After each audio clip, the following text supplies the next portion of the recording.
Forged in bronze, this large cog is well struck and extremely heavy.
This mechanism is not merely unusual. Its construction is beyond the imagination of most craftsmen.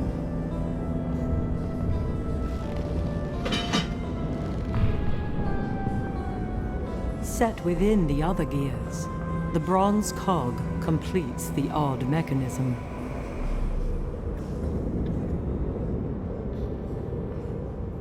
A well-worn wooden handle extends from the machinery.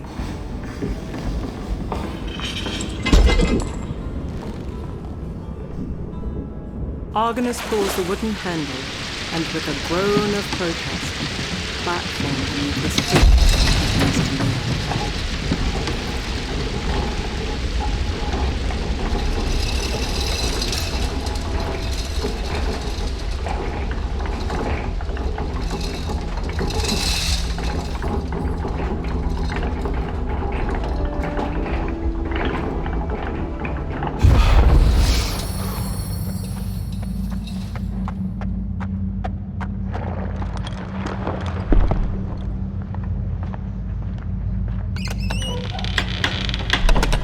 Fair Athena, I have returned. Reveal yourself to me, as your servant awaits. I am here, Perseus. Do not be afraid. Did you accomplish the task I set before you? I have, my lady. The Grey Eye revealed the location of Hera's nymphs, who in turn provided me with the sack you see before you. And what of the other labors? I have fulfilled them as well. Winged sandals from Hermes, a dark helm from Hades, and from your father, a great sword. Well done, Perseus. But even all of this will not be sufficient to cleave Medusa's head from her shoulders. A final gift, a polished shield of gold. Use it wisely, else the Gorgon's gaze shall be your downfall. Now go, my warrior, and finish it.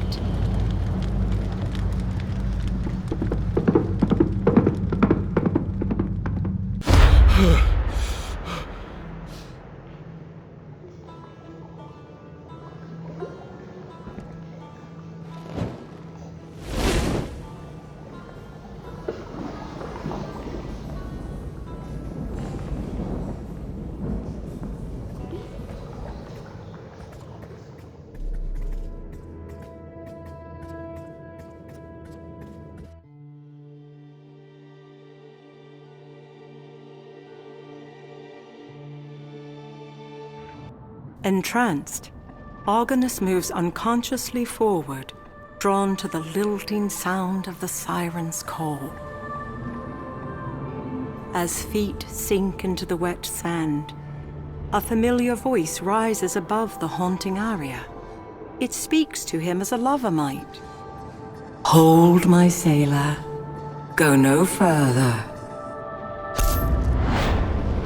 Argonus is knocked to the earth as a rift opens in the sky, and a goddess once again steps into his mortal world, blocking the path ahead. The beckoning ballad momentarily fades from his ears, only to be replaced by Athena's words of quiet rebuke. Argonus, she says, shaking her head, her eyes kind. Is this what fair Athena has become? A map-maker's keeper? A deliverer of historians? You, of all men, know that no living creature can resist the web that the daughters of Achelous spin. The siren's song would surely lead you to ruin.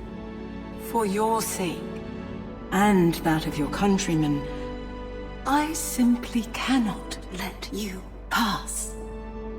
And with that, Athena, the goddess of reason, becomes a silent sentinel before a stunned sailor of the Argo.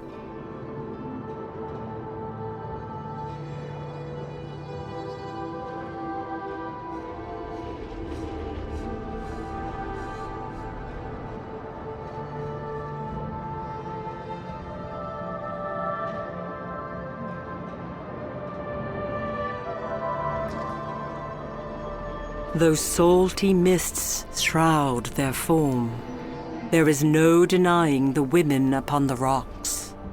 For even from here, the lure of the siren's song is strong.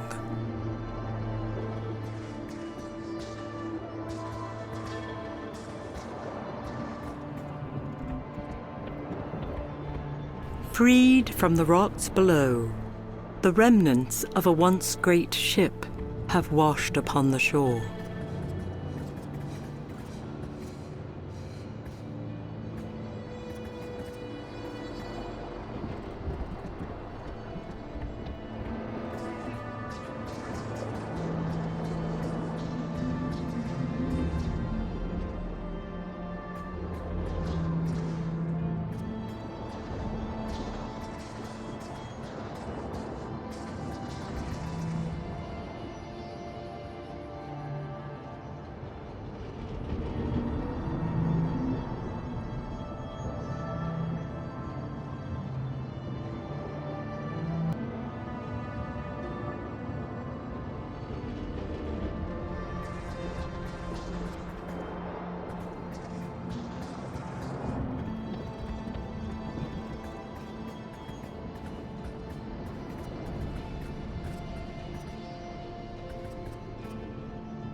Calais was a welcome comrade, and could fashion ships to make trial of the seas with heavy oars.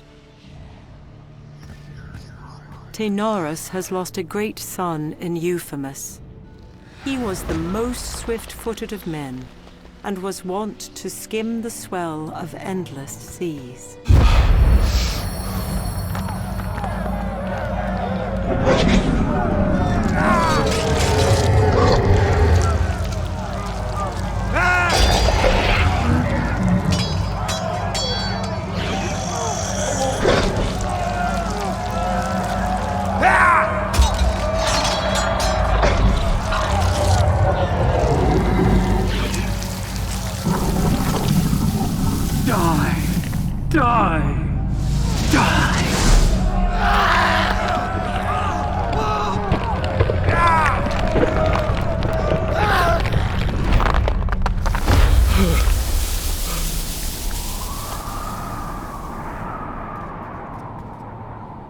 As the Hydra crumbles to the sod, the soul of the beast does not appear, nor does it succumb to Hades' call and depart to the underworld.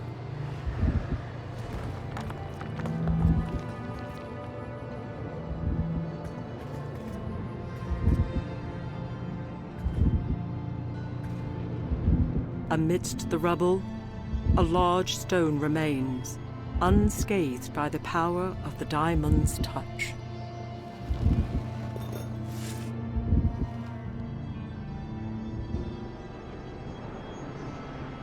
By its nature, stone is hard. This one, however, is uncommonly so. Warm to the touch, it reverberates with a continuous pulse.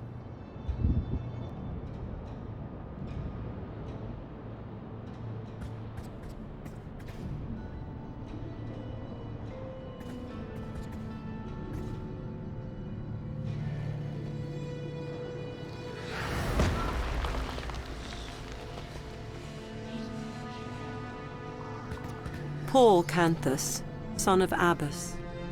Never was there a sailor more eager to quest or raise weapons against a common foe.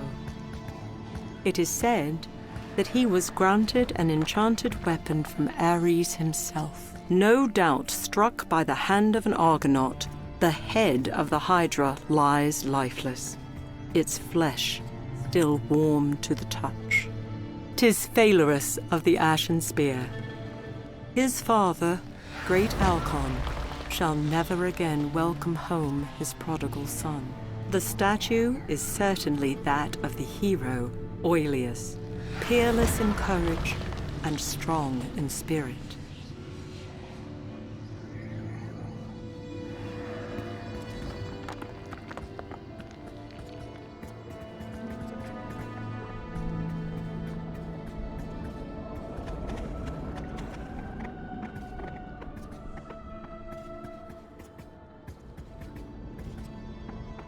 This woman was no doubt on her way to pay tribute within the temple.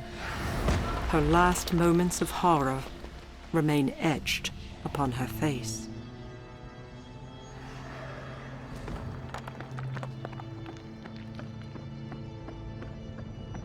Ancient tome in hand, this priest was caught unawares and is now made of the same stone as the carved god behind him. While this woman was surely an attendant of the temple, she shall never again set evening lamps alight.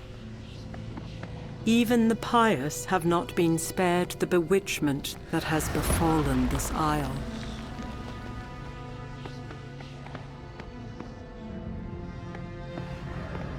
Unlike the unearthly statuary that inhabit this isle, this towering statue of Poseidon shows the workmanship of a master sculptor's hand.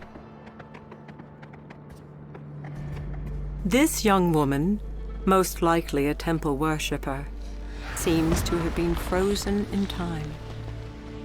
This child was not struck down by mortal ills, but surely by something that is beyond this world.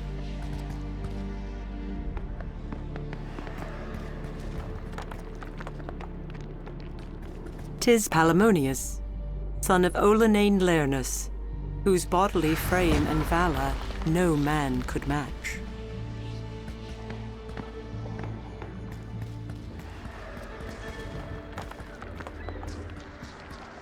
This statue would appear newly struck, as the salt of the sea has yet to assail its stone.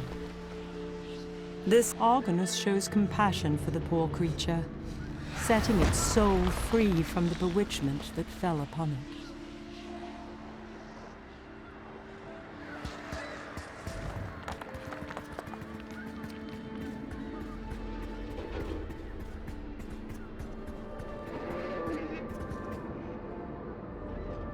Nearly 200 men high, the massive bronze soldier stands silent, enthralled by the euphonious song rising from below.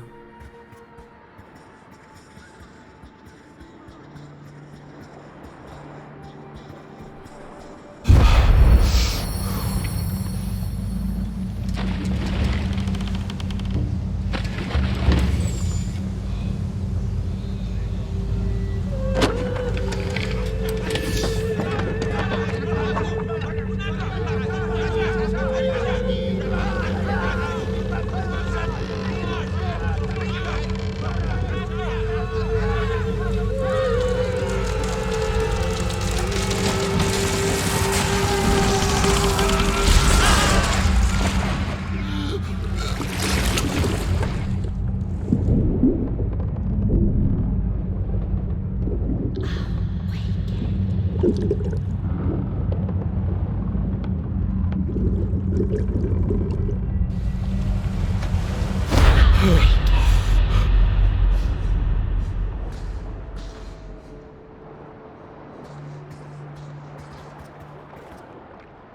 Argo, built by Argus of Crete, brought to ruin by the Song of Sirens, beached by the hand of a sailor. Both the turtle-shelled body of this lyre and its threaded strings are covered in sea salt.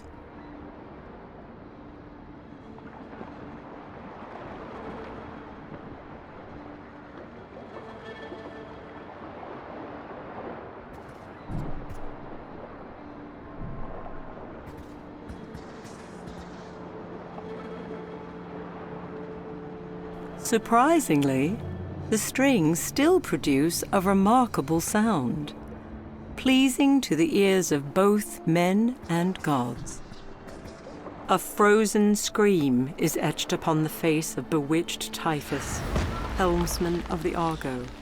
Never again shall he foretell the rising of black waves. Acastus, the son of King Peleus and a lifelong consort, reaches in vain, his sun-baked flesh now that of ashen stone.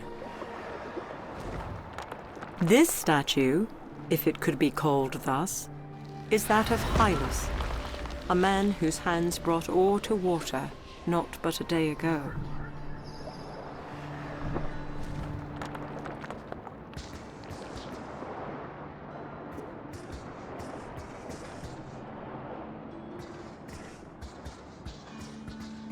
No craftsman could sculpt a child so lifelike, nor create that which now stands lifeless. The death that haunts this isle did not spare even a child from its sorcerous wrath.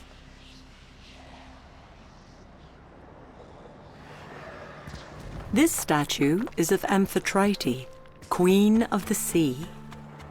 Sadly, the goddess did little to hinder the decimation that litters these rocky shallows.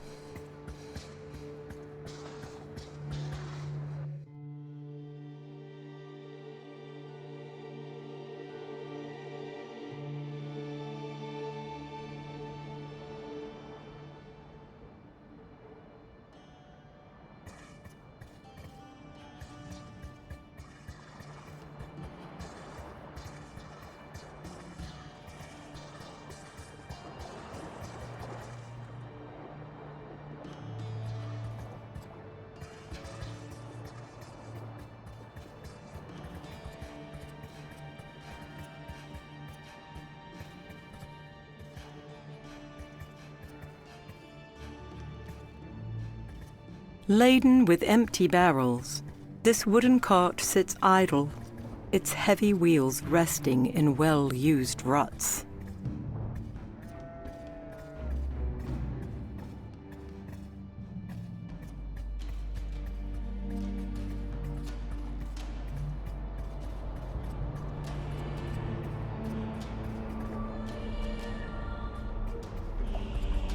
Sword in hand, this skeleton moves silently beneath the trees, patrolling Hera's orchard.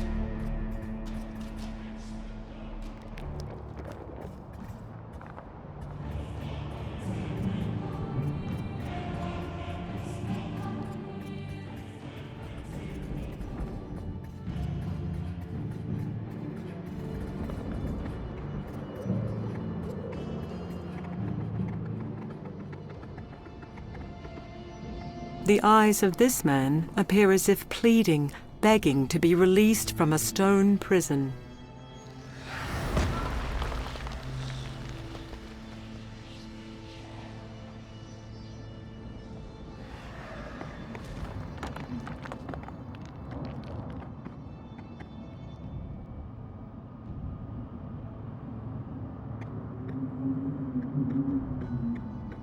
Whatever prayers of supplication this woman lifted to the gods went unheeded and apparently unanswered.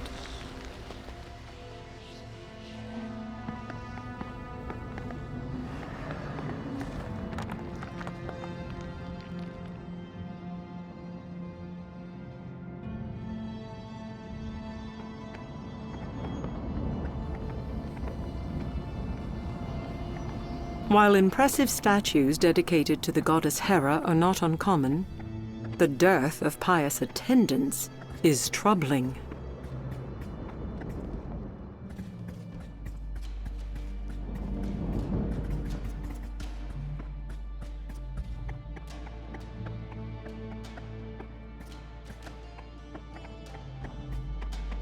The look of horror on this mother's face is a thing to haunt dreams and drive men mad.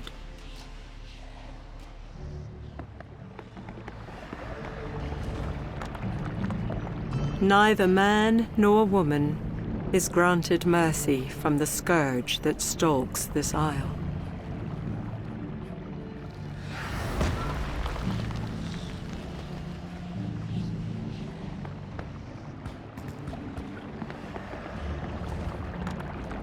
The mosaic, now complete, depicts an epic battle. The bane of this isle has claimed both the young and the elderly without prejudice.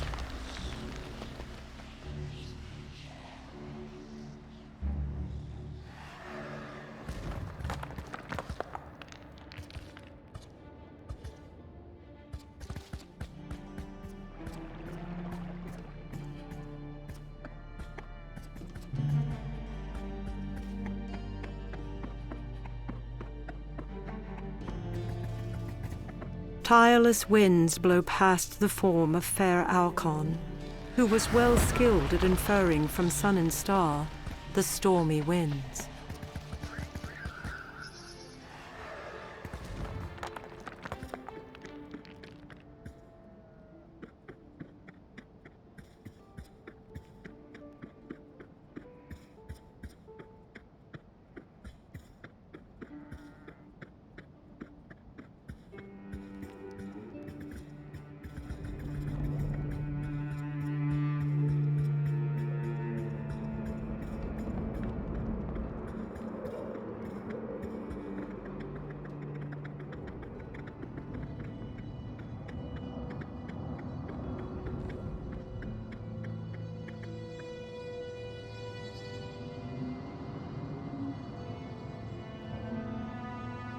A few moments after the stone touches the light, the world around Argonus begins to swim.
As soon as Argonus moves the stone to the temple, the room falters and everything goes dim.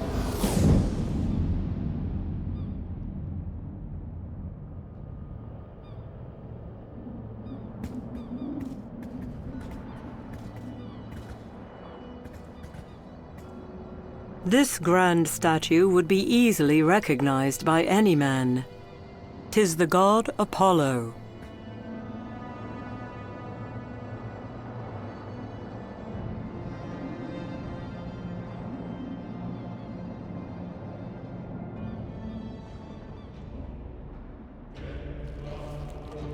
As soon as Argonus lays the lyre at the feet of the statue, the god of truth and prophecy awakens once again.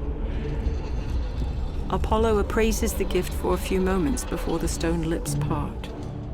Though its form is crude, and its strings are found wanting, you have done well to bring this lyre into my temple. And although these days are dark, it shall bring music where none could be found. I would appear a boorish god if I did not offer something in return for this boon. Apollo says, gazing about, seemingly lost in thought. The statue waves his hand, and a heartbeat later, Argonus feels his satchel move. Take this, historian, so you are forever with song, forever with music. Let it never be said that Apollo is not as generous as he is beautiful. A smile forms upon Apollo's face, before becoming unmoving stone once more.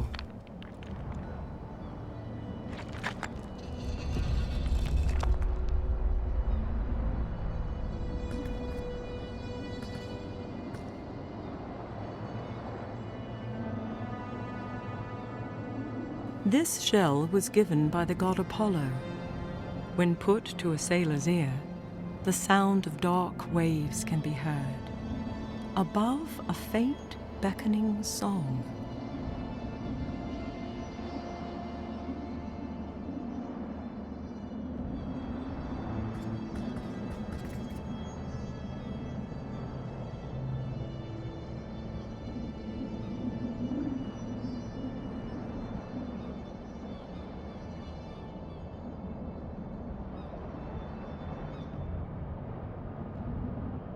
Once the stone is held within the light, the world around Argonus wavers.